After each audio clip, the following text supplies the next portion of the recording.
بسم الله الرحمن الرحيم أو كالذي مر على قرية وهي خاوية على عروشها قال أنى يحيي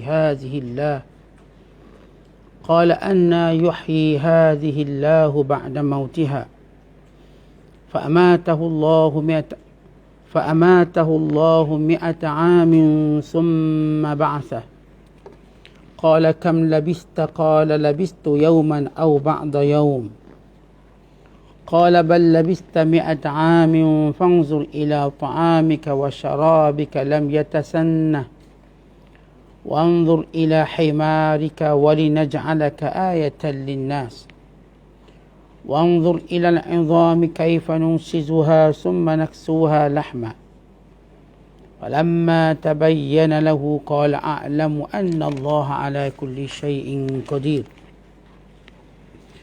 وإذ قال إبراهيم رب أرني كيف تحيي الموتى قال أولم تؤمن قال بلى ولكن ليطمئن قلبي قال فخذ 4 من الطير فصرهن إليك ثم اجعل على كل جبل منهن جزءا ثم ادعهن يأتينك سعيا واعلم أن الله عزيز حكيم صدق الله العظيم.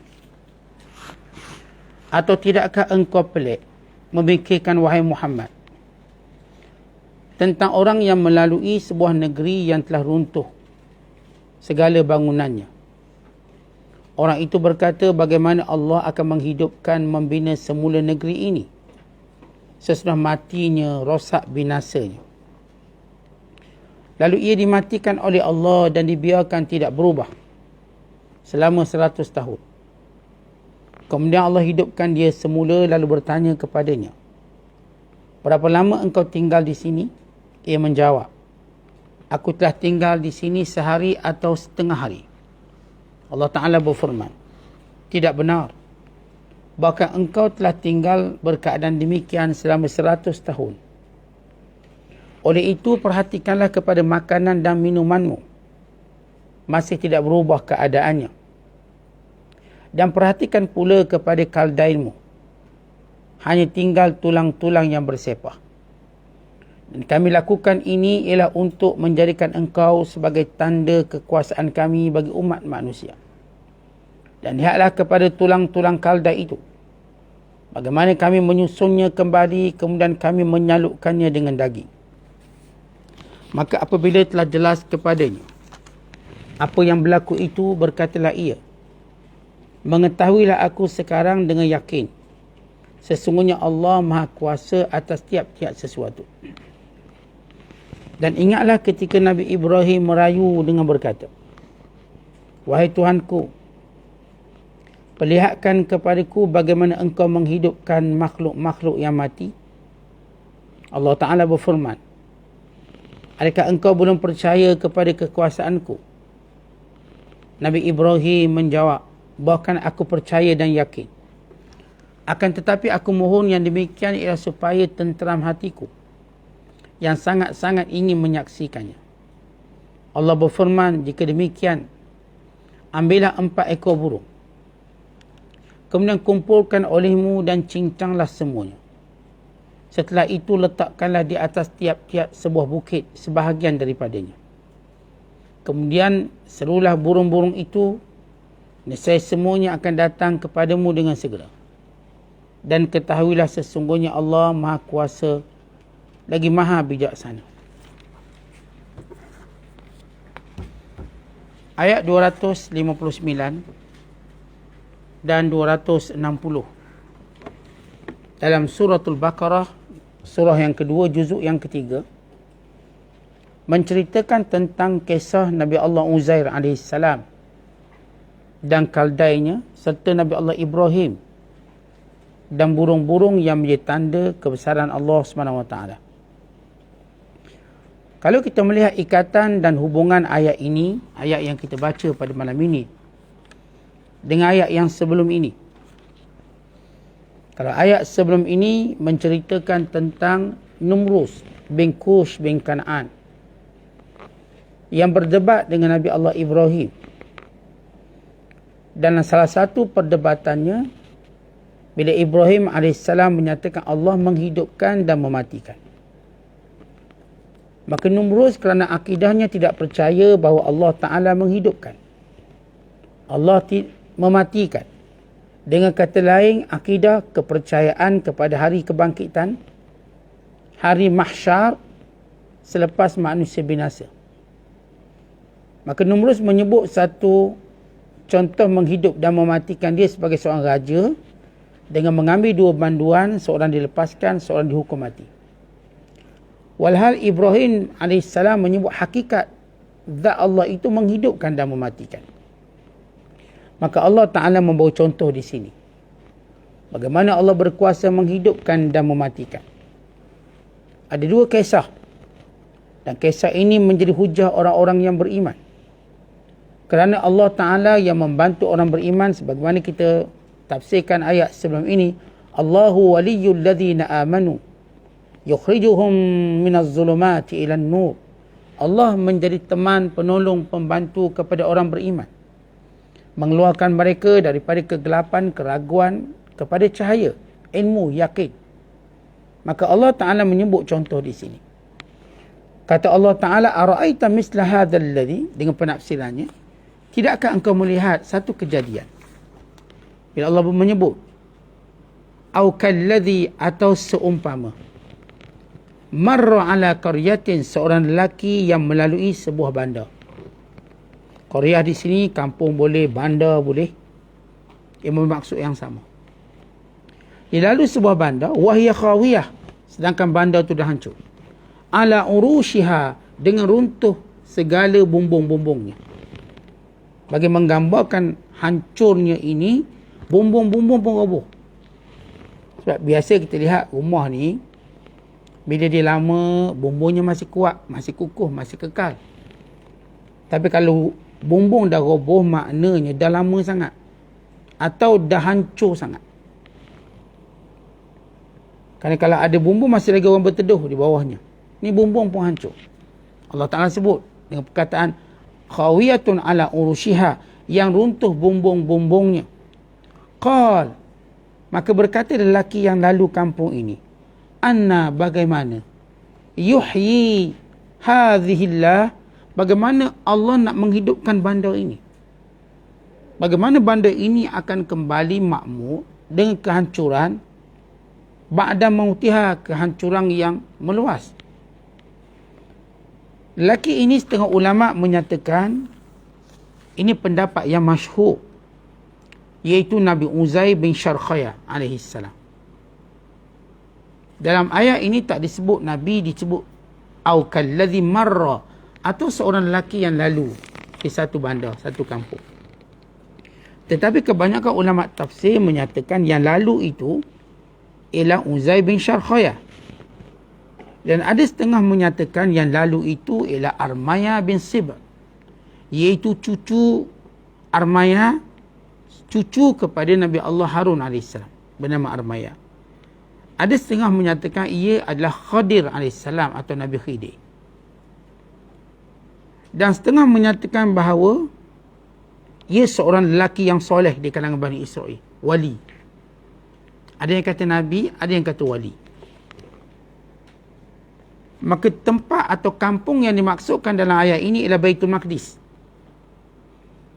Bandar Baitul Maqdis yang telah dihancurkan oleh seorang raja yang bernama Bukhtanasar. Raja Bukhtanasar menghancurkan bandar ini, merobohkannya, membunuh dan menawan, dan mengambil sejumlah untuk menjadi tawanan perang bagi membina taman tergantung Babylon. Itu namanya juga dikenali sebagai Nebuchadnezzar, pembina taman tergantung, dengan mengerahkan Bani Israel membinanya. Maka Nabi ini, kalau kita mengambil pendapat yang masyhur, Nabi Allah Uzair AS, yang lalu bertanya bagaimana Allah akan hidupkan kembali bandar ini. Bukanlah Nabi Allah Uzair itu syak, tetapi timbul kekagumannya bagaimana, iaitu kaifiat. Bukan menafikan usul bahawa Allah boleh menghidupkan kembali yang mati. Sama ada bandarnya, apatah lagi orangnya. Dan demikian juga lain-lain. Allah boleh menghidupkan kembali yang dah mati, yang dah hancur, yang dah rosak, binasa. Itu kuasa Allah mengembalikannya. Maka Nabi ini bertanya dengan maksud bagaimana caranya. Macam kita lah bila tengok seorang tu bijak, kita kata macam mana dia buat. Bukan kita menafikan bahawa kita ragu dia buat. Caranya macam mana. Lalu Allah Ta'ala berfirman, fa'amatahu Allah. Allah matikan dia 100 tahun. Summa ba'athah. Kemudian Allah menghidupkan kembali lelaki ini. Dimatikan 100 tahun dengan kematian sebenar, berpisah roh dengan jasad. Kemudian Allah berfirman kepadanya, dan ini menunjukkan dia Nabi. Kerana Allah mewahyukan kepadanya, qala kam labis, berapa lama kamu tidur? Maka jawab Nabi ini, qala labistu yauman au ba'da yaum. Saya cuma tidur 1 hari atau setengah hari. Ini kerana dia tidur pada paginya, dia bangun petang. Logiknya kalau kita tidur pagi, bangun petang, kita akan kata mungkin setengah hari je. Atau mungkin 1 hari. Pagi, bangun pagi. Mungkin. Maka tidak lebih daripada 2 hari. Mungkin tidak lebih pada 1 hari. Sebahagian hari ataupun 1 hari penuh. Kemudian Allah berfirman kepadanya, qala bal labista mi'ata 'am. Bahkan kamu tidur selama 100 tahun. Bagaimana Allah Ta'ala nak tunjuk bukti bahawa dia tidur 100 tahun? Sebab dalam proses dia tidur ni tak ada kuku dia panjang sampai 5 km. Atau rambutnya panjang. Kerana semua pergerakan itu terhenti. Kukunya, rambutnya, semua terhenti. Maka dia bangun sebagaimana sedia kala dari awal dia tidur. Tak berubah. Dengan baju macam tu, dengan badan macam tu. Bila dia tidak melihat perubahan pada dirinya, maka dia berkata bahawa tak ada apa pun berubah. Saya cuma tidur sebahagian hari. Ya kalau tidur lama, kita nampaklah berubah mungkin. Dia tidur daripada rambut hitam, bangun-bangun rambut putih. Maka boleh nampak rambut putih tanda mungkin kita tidur lama. Allah Ta'ala tak tunjukkan tanda-tanda dia tidur lama pada rupa paras ni. Kerana Allah Ta'ala nak maklum atau nak beritahu, bila mana kamu dibangkitkan, sama seperti ini tak berubah apa pun. Nanti bila Allah bangkitkan kita, macam kita sekarang. Tak ada beza apa pun.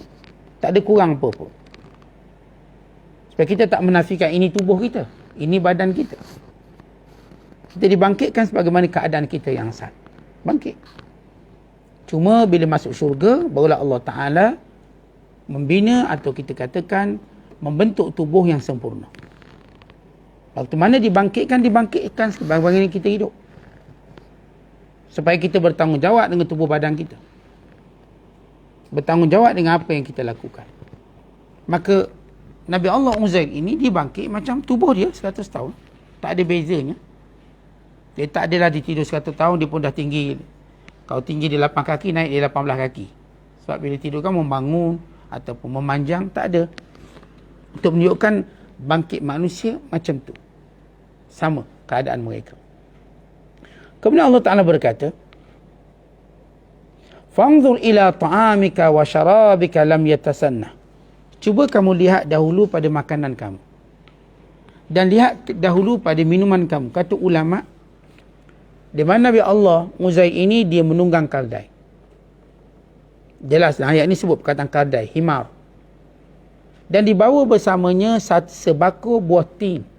Makanan tu buah tin. Dan dibawa bersamanya satu bekas, satu qadah. Qadah orang Arab panggil bekas. Yang ada padanya air buah. Setengah ulama kata air buah ini ialah air buah anggur. Ada air anggur, kemudian ada sebakul buah tin. Ini makanan. Kerana sifatnya lama, tahan lama.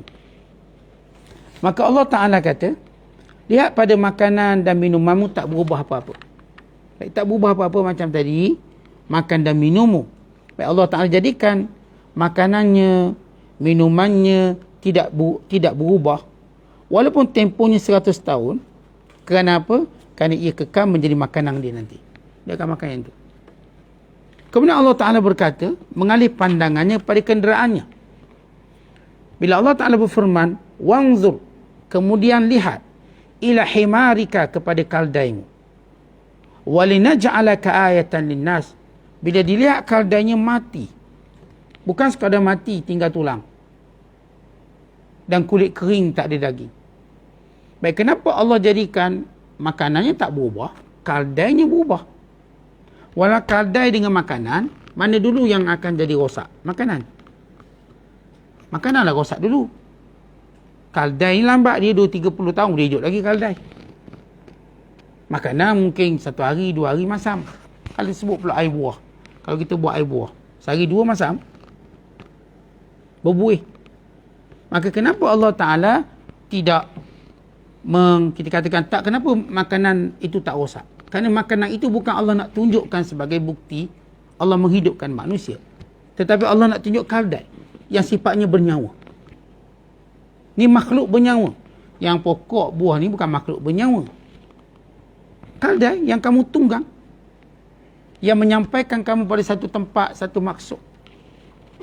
Tiba-tiba kaldai ini hancur, tinggal tulang, tinggal kulit. Allah kata, walinaj'alaka, kami akan jadikan kisah kamu ini ayatan linnas, tanda kebesaran kami kepada manusia.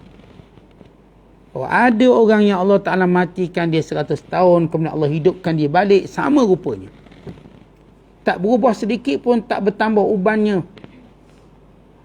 Dan Allah Ta'ala menggambarkan bukti, contoh ataupun burhan, contoh hidup, ialah kaldainya yang hancur lebur. Kemudian kata Allah, wanzur ilal 'idham, cuba lihat kepada tulang-tulangnya. Kaifa nunshizuha, bagaimana kami menyusunnya balik. Tulang nak berselerak dah ni, selerak. Lihat bagaimana kami susun. Allah tunjukkan proses kaldai itu hidup balik. Summa naksuha lahma, dan dari tulang itu kami pakaikan dagingnya. Dan kemudian kaldai itu pun hidup dengan sekelip mata. Tetapi proses bagaimana kaldai itu dihidupkan dilihat oleh Nabi Allah Musa AS. Kerana saya katakan tidak pada buah, tidak pada air, sebab bukan benda itu nak ditunjukkan kekuasaan Allah. Dari sudut hukum berkait dengan ataupun perkara yang berkait dengan membangkitkan. Tetapi apakah hikmah yang buah ni tak rosak? Pertama saya dah sebut, kerana bukan itu yang nak ditunjukkan. Dari sudut menghidupkan. Yang kedua, kerana Allah Ta'ala kekal untuk beritahu bahawa rezeki itu dijamin untuk kamu. Bila kamu hidup atas dunia ini, Allah jamin rezeki kamu. Kerana itu tidak ada makhluk yang hidup melainkan dijamin rezekinya, makan dan minum. Bila sampai masa barulah kita tak boleh makan, kita tak boleh minum, walaupun duit banyak. Maka Allah Ta'ala menunjukkan bagaimana proses kejadian kebangkitan semula kaldai. Lalu apa kata Nabi ini? Qala a'lam, sekarang saya benar-benar tahu. Saya benar-benar yakin, saya benar-benar ada ilmu. Annallaha ala kulli syai'in qadir. Allah atas tiap sesuatu berkuasa. Allah berkuasa menjadikan sesuatu tak berubah. Allah boleh menjadikan sesuatu itu berubah. Allah Ta'ala boleh jadikan sesuatu itu binasa. Benda yang tak berubah ialah pokok, ialah makanan dan minuman yang dibawa. Tak berubah Allah buat. Dan benda yang Allah Ta'ala tak ubah ialah orang ni sendiri, Uzair itu sendiri, tak berubah. Walaupun dia tidur 100 tahun. Benda yang Allah Ta'ala jadikan ubah dia, hancur dia ialah kaldai. Saya dah sebut kerana kaldai ni makhluk yang hidup. Bagi tunjukkan bagaimana cara Allah Ta'ala menghidupkan. Begini caranya.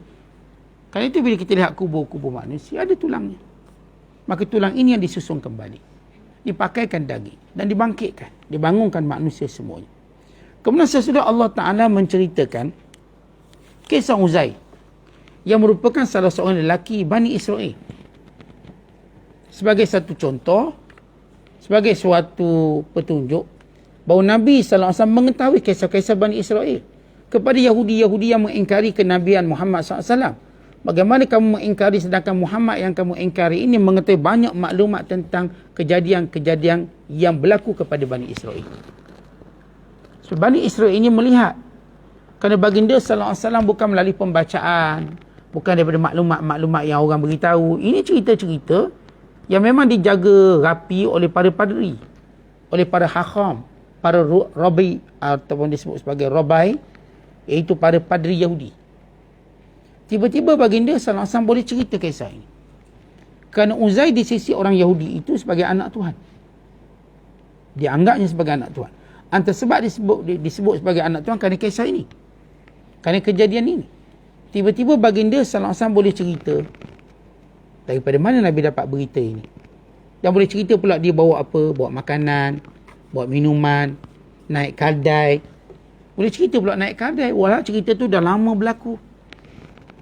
Bagaimana baginda sallallahu alaihi wasallam dapat menceritakannya dengan detail, kampung yang dilaluinya, keadaan kampung itu yang dimusnahkan oleh Bukhtanasar, raja yang telah menghina Bani Israel.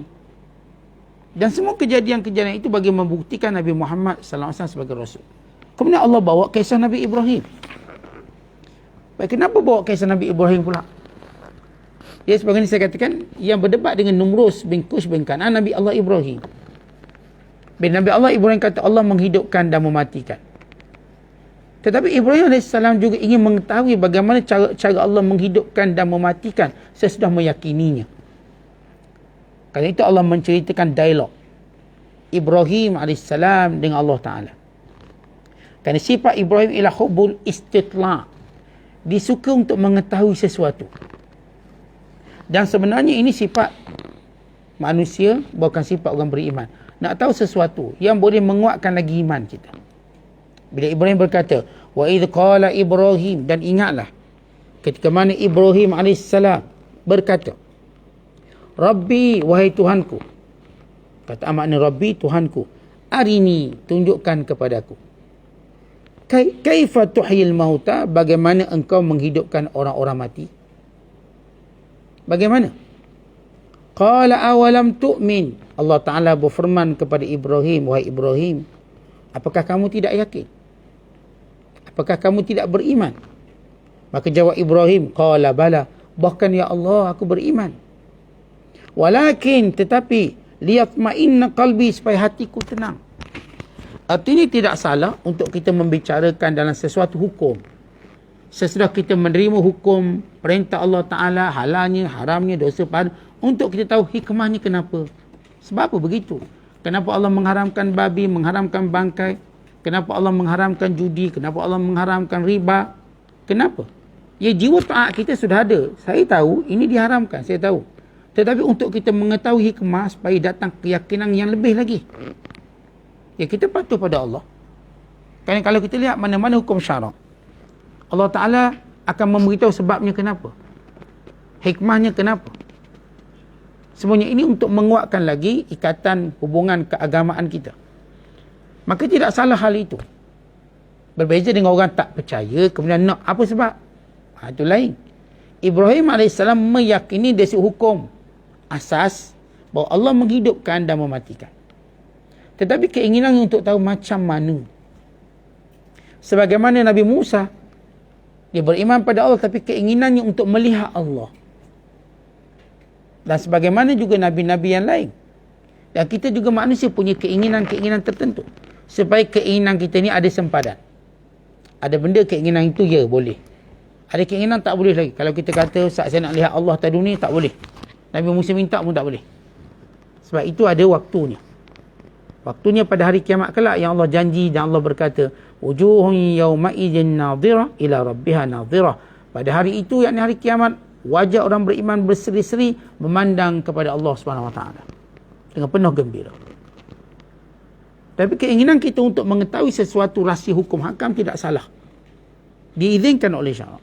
Sebagaimana Ibrahim AS nak tengok macam mana Allah menghidupkan orang-orang mati.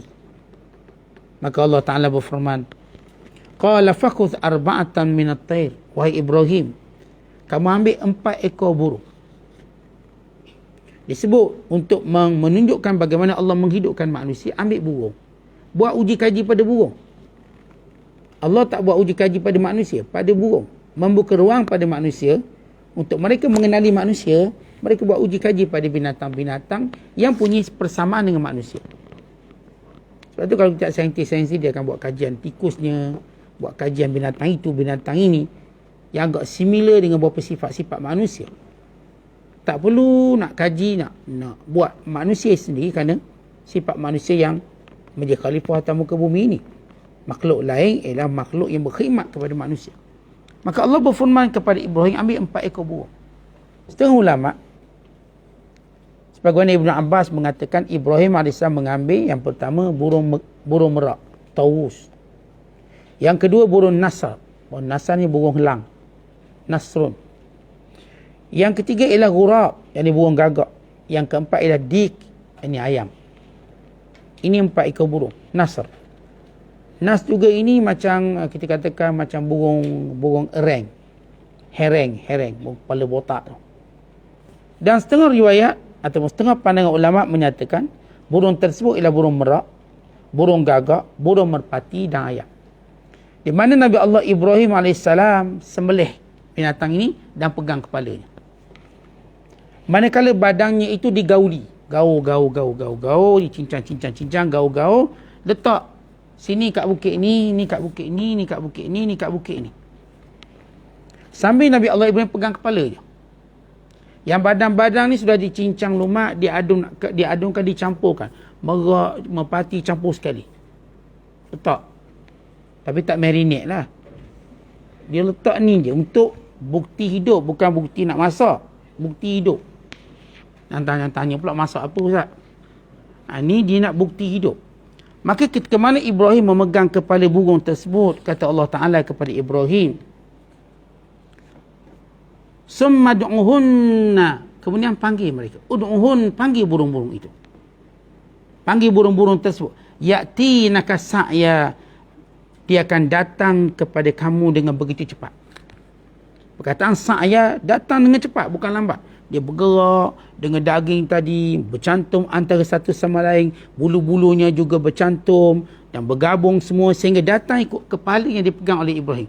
Meraknya, merpatinya, ayamnya, gagaknya. Akhir bersatu semuanya.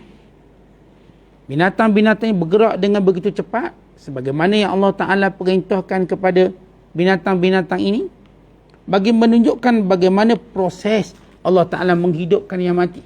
Artinya bila Allah seru je, seru panggil je, hidup, maka hidup semua. Tubuh yang hancur dan lumat, hatta kalau bercampur. Kalau kita daging kita ni bercampur dengan harimau misalnya.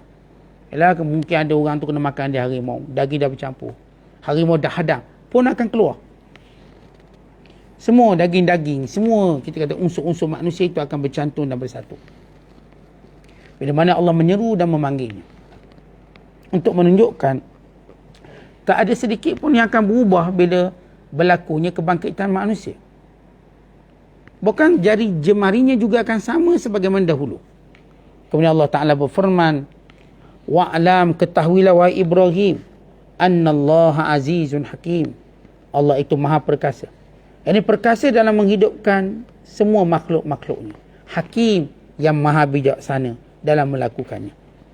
Allah yang maha bijaksana menunjukkan bagaimana proses-proses itu berlaku dengan begitu lancar, begitu cepat, begitu jelas.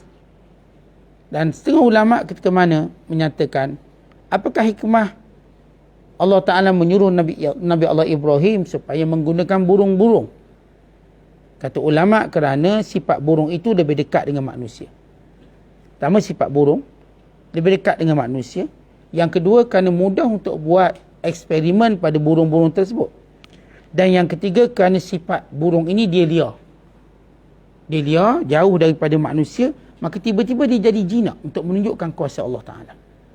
Kan burung kan kalau dia lari, payah kita nak kejar, dia tak macam binatang lain. Sebab dia lari tu naik ke langit. Kita nak kejar burung, agak sukar. Maka Allah Ta'ala nak gambarkan, lihat. Walaupun seliak itu binatang, maka Allah nak tunjuk bagaimana Allah boleh jinakkan binatang-binatang ini. Untuk dijadikan eksperimen bukti kekuasaan Allah Subhanahu Wa Ta'ala. Maka dengan sekadar dengan panggil sahaja burung ni pun datang. Ya, kalau kita panggil yang melata ataupun senang, ni yang burung-burung ni dipanggil datang. Berterbangan datang. Bagi menunjukkan cepatnya. Apatah lagi yang jenis binatang yang melata, makhluk yang melata. Kalau kita lihat kedua-dua kisah ini, daripada kisah Nabi Allah Uzair bin Syarkhaya alaihissalam dan kisah Ibrahim. Uzair Allah tunjukkan Kaldai. Bagaimana Kaldai ini dihidupkan kembali. Manakala Nabi Allah Ibrahim ditunjukkan burung. Yang kedua-dua kisah ini bagi menunjukkan dalilun wadihun ala imkanil ba'si ba'dal fana wal hash ba'dan nash minal kubur. Itu dalil yang jelas tentang kuasa Allah menghidupkan kembali makhluknya sesudah binasa. Satu dalil. Dan juga menghimpunkan kembali selepas dia berselerakkan. Unta tadi, kaldai tadi berselerakkan. Burung tadi juga berselerakkan daging-daging ni. Kemudian Allah kumpulkan kembali. Dan ini merupakan dalil yang kukuh untuk menunjukkan hujah bagaimana Allah membangkitkan makhluk-makhluk Allah, tak kira masa, tak kira tempat. Adapun kisah Uzair berkait dengan masa 100 tahun. Adapun kisah Ibrahim berkait dengan tempat. Artinya burung tu ada ni satu bukit, ni satu bukit, ni satu bukit. Yang Nabi Uzair tadi dah 100 tahun. Unta tadi mati. Wa imam masa yang lama. Kadang-kadang kita tengok setengah kubur-kubur lama dah ni 1000 tahun. Dan kadang-kadang kita katakan tentang tempat-tempat yang jauh. Kesemuanya itu Allah berkuasa dengan sunnatullah, dengan kekuasaan Allah Ta'ala menghimpunkannya, membangkitkan semua makhluk-makhluk Allah Ta'ala. Sebab itu Allah berfirman, kama bada'akum ta'udun, sebagaimana dia yang memulakan menciptakan kamu. Ta'udun, maka kamu akan kembali kepada Allah Ta'ala. Dan sebagaimana firman Allah Ta'ala, kama bada'na awwal khalqin nu'iduh, sebagaimana kami mulakan penciptaan makhluk kami, kemudian kami akan bangkitkan semula. Bukan dalam ayat-ayat yang lain, kalau ayat ini menceritakan tentang binatang. Pada ayat-ayat yang akan berikutnya, kita akan melihat bagaimana Allah menggambarkan tentang tumbuh-tumbuhan pula. Yang dah mati tumbuhan tadi, Allah hidupkan tumbuhan. Maka Allah beri contoh semua yang dekat dengan manusia. Kenapa Allah Ta'ala tak beri contoh kepada manusia ini yang kita katakan sifat manusia-manusia yang dah mati bangkit semula? Kerana Allah jadikan manusia itu bahan ujian. Kita semua diuji oleh Allah. Bila kita diuji oleh Allah Ta'ala, Tuhan tak jadikan untuk manusia lain bangkit untuk beritahu pada kita akan berlaku kebangkitan.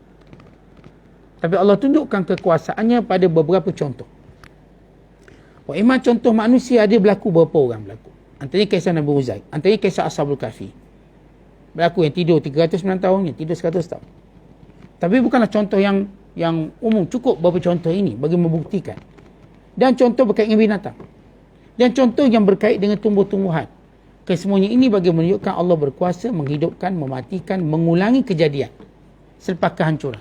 Dan kalau kita lihat kenapa Allah Ta'ala beri contoh ini, pertama kepada Nabi Bani Israel, yang kedua kepada Nabi Allah Ibrahim. Kita sebut bahawa ada pun kisah Nabi Allah Uzair AS untuk menjelaskan kenabian Nabi Muhammad SAW di sisi para Yahudi yang menolak. Dan ada pun kisah Nabi Ibrahim, kerana Nabi Ibrahim ialah Abul Anbiya, bapa kepada sekalian para Nabi. Kerana kalau kita dulu cerita tentang kisah Nabi Ibrahim, kerana semua orang mengaku Ibrahim sebagai pengikut mereka, baik Yahudi, baik Kristian. Melihat bahawa Ibrahim mengikuti mereka, walha Ibrahim datang sebelum Nabi Musa. Maka Allah beri contoh Abul Anbiya. Dan kedua-dua ayat ini tuan-tuan, bila kita melihat Allah Ta'ala menceritakan kisah, yang pertama kisah bandar yang hancur. Bandar yang hancur. Dan Nabi yang melalui tempat tersebut. Dan tertanya dalam dirinya bagaimana Allah nak hidupkan semula. Dan kisah kedua, Ibrahim meminta direct dengan Allah, ya Allah, macam mana kau hidupkan? Yang Nabi tadi dia tak kata, ya Allah, macam mana kau hidupkan balik. Dia tak sebut. Dia cuma tertanya-tanya bagaimana nanti Allah nak hidupkan. Tertanya-tanya dalam dirinya.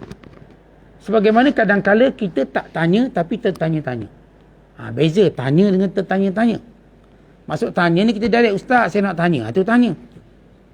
Ni kita tak tanya temenung, tengok muka dan lain, tu sedang tertanya-tanya. Tapi kita tak tanya.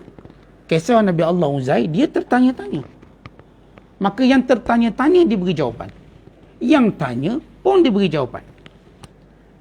Seolah-olah Allah nak ajar kita. Tentang kita dalam menjawab kemusykilan. Kita akan jawab orang yang tanya. Dan kita juga jawab sesuatu yang mungkin menjadi pertanyaan secara umum walau tak ada orang tanya. Kerana manusia dah tertanya-tanya tentang ini. Macam inilah kalau seorang lelaki berjalan dengan perempuan, orang tertanya siapa dia, kita pun beritahu ini isteri saya. Kerana mereka dia tak tanya tapi tertanya-tanya. Sebab nampak lain. Sebagaimana berlaku pada Nabi SAW. Waktu baginda berjalan di tengah malam bersama salah seorang isterinya, para sahabat mungkin tertanya-tanya Nabi ni jalan dengan siapa malam-malam. Sebab bukan kebiasaan baginda SAW berjalan malam dengan isterinya, bukan. Tiba-tiba nampak Nabi berjalan seorang perempuan. Dan Nabi SAW tidak membiarkan orang tu tertanya-tanya. Nabi kata, inna Safiyah. Ini Safiyah isteriku. Lalu kata sahabat, ya Rasulullah, takkanlah kami nak wasangka. Kata Nabi SAW, ya, tetapi syaitan yang bergerak dalam diri kamu. Sehingga nanti esok kamu akan jadikan ia pertanyaan-pertanyaan yang mungkin menimbulkan gosip. Sebab itu tuan-tuan sekalian, dalam hidup kita, saya katakan kita tanya orang jawab tanya. Dan kita juga jangan biarkan orang tertanya-tanya.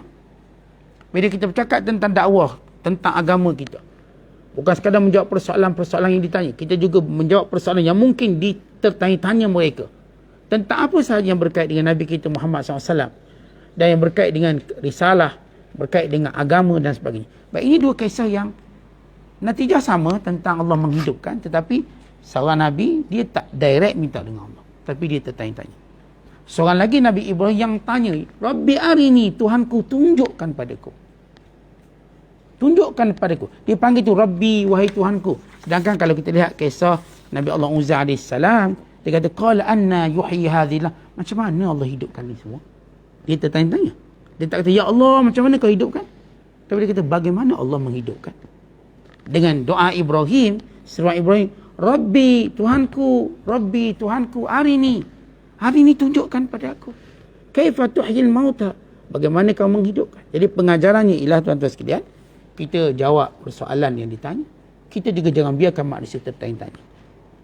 Dia bukan sekadar dalam hukum hakam yang ulamakan kitab dan sebagainya. Bukan dalam kehidupan kita seharian pun begitu. Jangan biarkan orang gosip kita kerana ada benda yang mereka tertanya-tanya tentang kita. Okay, kita beritahulah untuk elakkan dia berdosa ni. Dia gosip benda bukan-bukan tentang kita. Dia tengok kita macam tak kerja tapi duit ada. Mana dia tak kerja, duit ada. Ke merompak bank tu tertanya-tanya. Kita pun beritahu dah, ni pencing suami saya dulu, bekas suami saya. Atau saya sebenarnya ambil pencing bekas isteri saya dulu, meninggal dah. Ada. Kadang masih tertanya-tanya, dia tanya, macam mana haji ni, macam mana hajah ni? Nampak macam tak kerja, duit ada, beli ikan merah, beli ikan jahat. Tertanya-tanya. Jangan biarkan dia berdosa kerana tertanya. Beritahu sebenarnya saya ni adalah jual kebun kat kampung. Jadi duit kebun tu lah kita belanja. Duit kebun tu lah kita buat ni. Sebab manusia kalau dibiarkan tertanya-tanya, syaitan akan datang. Lalu membisikkan benda-benda yang buruk supaya orang ni terjebak dalam dosa. Dan kita juga mula jadi marah-marah walau benda itu selesai dengan cara kita jelaskan. Habis. Jadi ini antara pengajaran daripada kisah Uzair dan kisah Ibrahim. Yang kedua kisah ini pengajaran terbesarnya ialah untuk menunjukkan Allah berkuasa menghidupkan, mematikan, membangkitkan, mengumpulkan semula. Dan bagi menunjukkan bahawa Allah tetap akan memberikan hujah-hujah untuk kita pertahankan agama ini, mempertahankan akidah kita. Allah akan beri hujah kepada orang-orang yang beriman supaya semua tahu Islam berdiri dengan hujah. Bukan hujah yang nyata, yang terang, yang jelas. Wallahu a'lam bishawab. Assalamualaikum warahmatullahi wabarakatuh.